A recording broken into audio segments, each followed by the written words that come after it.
And because my mom was my best friend, she's my mother.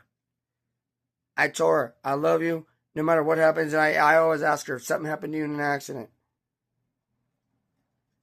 You know, I don't want you thinking that I don't love you. My mom said, don't worry about it, Nick. I know where I'm going. And I said, where are you going? And she goes, obviously I'm going to heaven because I'm a true born again Christian.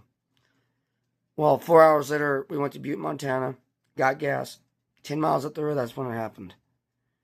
I'm so glad I told my mom. I loved her before she passed away. After the accident, she was throwing 105 feet, same 20 feet up in the air. My mom was paralyzed. She hit the fence. There was a barbed wire fence alongside the highway, 25 feet off the highway, and I'm like, okay. Well, the last thing I heard from her was saying, I love you, Nick, and I said, I love you too, Mom. That was the very last thing I was able to tell her, and then she passed away. This is why I'm making the video, because you got to be aware. You got to tell your parents you love them, because if you don't, you're going to regret it for the rest of your life.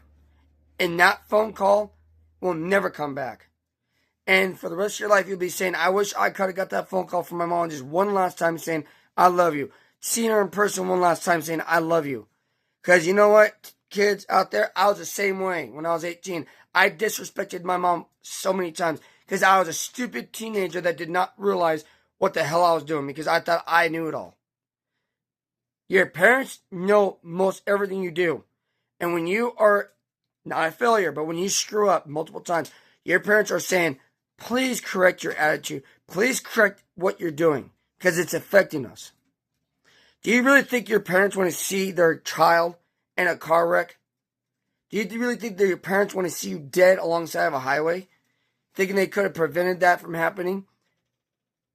Realize this. If you don't realize the problem that you have now, kids out there, you're never going to learn. Because you got to realize life is short. It can end in seconds. All because of a stupid move that anybody does in your life. That's how the dirty devil works.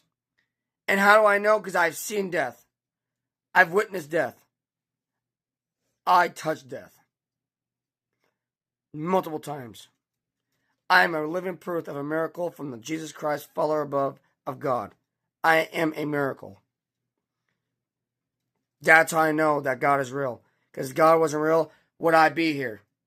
But this is me in good health. I'm not in any type of, I don't have anything wrong with me anymore. I mean, I do, but my kneecap right here, still pops